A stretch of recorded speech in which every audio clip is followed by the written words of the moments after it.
mga thumbs up! Welcome po sa aming channel! Ngayong araw po na ito ay gagawa po tayo ng chicken skewer inasal. Kasi napapansin nyo po, madalas ginagawa ng chicken inasal yung chicken legs. Pero ito po, ang gagawin po natin is chicken thigh. Para pong pork barbecue. Kaya umpisa na natin po. Let's go! So ito po ay mga sangkap sa paggawa po ng chicken skewer inasal. Siyempre, unang-una po kailangan natin po ng chicken thigh boneless. Meron po tayong toyo, meron po tayong suka, meron po tayong luya, meron po tayong 7-Up, meron po tayong ground black pepper, meron po tayong annatto powder, meron po tayong sugar at garlic, at saka po tanglad, at saka po lemon. Hoy, ang bilis po naman mag-video. Bagal-bagalan mo naman. Nalilito ako sa'yo.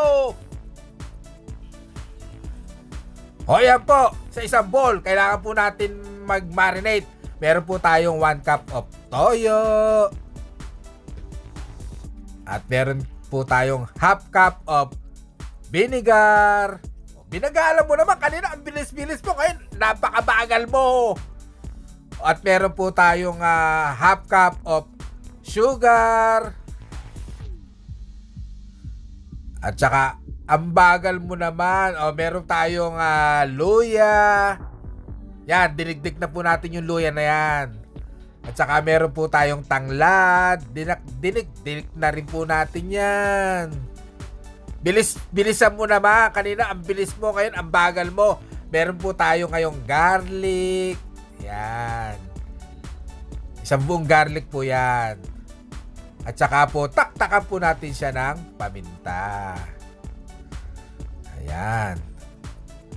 At saka po, pigaan po natin siya ng lemon. Isang buong lemon po yan. Para... Ayan, lagay na po rin natin yung kapag kapiga, ilagay na rin po natin yung lemon na yan. Para lumasa po sa ating marinate na chicken inasal. Ayan. Ilagay na po natin yan, lemon na yan. Ayan. Ayan. At saka po, ilagay natin yung ating mga 2 cups of Sprite. Pwede pong Sprite, pwede pong 7-Up. Ay, nagkamali ako. Pwede po palang 7-Up, pwede po palang Sprite. Kabaliktad. Yun. At saka lagyan po natin siya ng annatto powder, pampakulay po sa ating chicken skewer inasal. Ayan po. Ay, halu-haluin lang para ma-mix. Ayan. Halu-halo lang para ma-mix. Ayan. Haluin lang natin mabuti.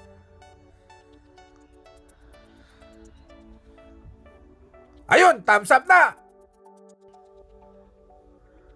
Ayun, okay na po ang ating marinated na pang-inasal. Ilagay na po natin yung ating chicken thigh boneless, skinless. Yun. Ilagay po natin lahat hanggang sa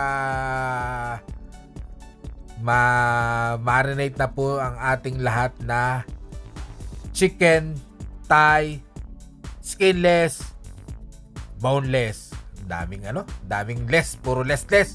Yan. Haluin lang po natin siya para ma-mix. Ayan. At saka ilagay po natin siya sa ref after natin. Ayun, nag-thumbs up na. Ilagay na rin natin siya sa ref. O yan po, pagkatapos po nating ma-ref, pagkatapos po ma-marinate ng 12 hours, mas maganda po, 24 hours nating ma-marinate para talab na talab po ang ating chicken inasal. Ayan, tuhugin na po natin siya. Ayun, ang pagtuhog po. Ganyan lang po ang pagtuhog. Letter C o letter S. Ganyan po ang style ng pagtuhog.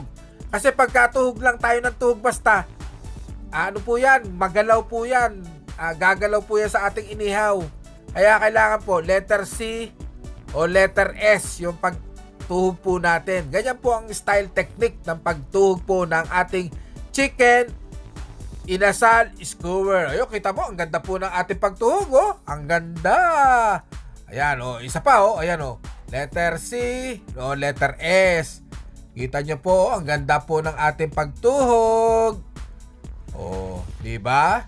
Para po tayong professional pag nagtuhog po tayo, para po tayong nasa first class na restaurant. O, kita nyo, ang ganda ng ating tuhog. O, ayan na po.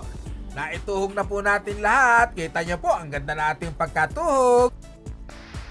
So, ngayon po, gagawa po tayo ng Anato oil. So, meron po tayo rito na hilaw na chicken skin para makagawa po tayo ng oil. Para makagawa po tayo ng Anato oil. O yan, naluto na yung ating chicken skin. Meron na po tayong nakagawa po ng oil ng chicken skin. Kaya yan, meron na po tayong oil ng chicken skin. Yan. So, ngayon, bubudburan po natin siya ng Anato powder. Yan. Para po makagawa po tayo ng Anato oil. Ayan po. Ganyan lang po kasimple. Ayan. Nakagawa na po tayo ng Anato oil. Ayan. Hintayin lang po natin siya kumulo. Yan. O yan po. Nakagawa na po tayo ng Anato oil. Yung Anato oil po sa isang bowl, lagyan po natin siya ng mga half tablespoon ng butter para po pampalasa, pampasarap. Yan. O yan po, nagpainit na po tayo ng grill natin. Pahiram po natin siya ng mantika, yung ating grill, para wag po dumikit yung ating chicken skewer inasal. O yan, ilagay na po natin yung ating chicken skewer inasal. Yan. Yun. Para wag po magdikit-dikit, kaya pinahiram po natin siya ng mantika, yung ating bakal, yung grill po. Para wag magdikit-dikit yung ating skewer. Yan.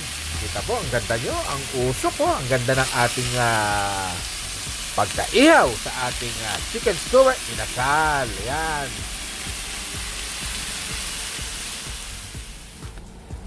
O yan po. Binaliktad na po natin siya. Pahiran na po natin ng ating Anato oil. Ayan. Pahiran lang natin lahat. Ayan. Ayan. Ayan, pahid-pahid lang po. Ayan. Hanggang sa maluto ng ating chicken inasal. Ito na po ang ating chicken skewer inasal. Ayan o, sarap po. Ayun, baliktarin lang natin. Yan. Sarap ng ating chicken inasal.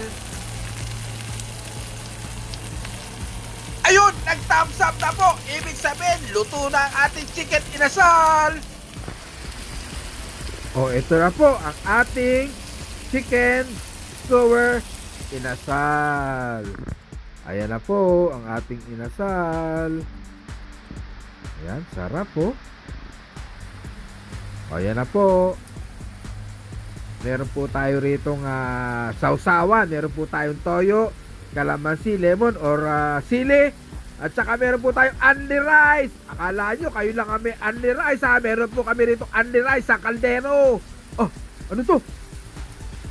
Korean wine to ha. Soju to ha. O anong gagawin nito tao na to? Aba, nagtagay. Nagsoju ang tao na to. Pampulutan pala tong inasal na to. O ano, magsashot na. Ayun, nagshot na po ang tao na to. Ayun, nag-thumbs up na. Ang sarap daw. Oh. Ano? Oh, ba't nagtatangay ka na naman? Ano ba yung binablog mo? Soju o yung chicken inasal? O yan, tikman natin yung ating chicken inasal. Yan, sausaw natin sa ating toyo kalamansi with lemon. Tikman natin. Yan. Ayan, natikman na. Yummy! Ayun, nag-thumbs up na naman. Ang sarap daw. Oh, tatagay na naman. Nang-iinggit pa. Tumagay na naman. Nag-shot na naman. Thumbs up na naman. Nanginginig pa. Sana po nagustuhan niyo po ating kalokohan. Nagustuhan niyo po ating vlog ngayong araw na ito. Maraming salamat po sa inyong panonood.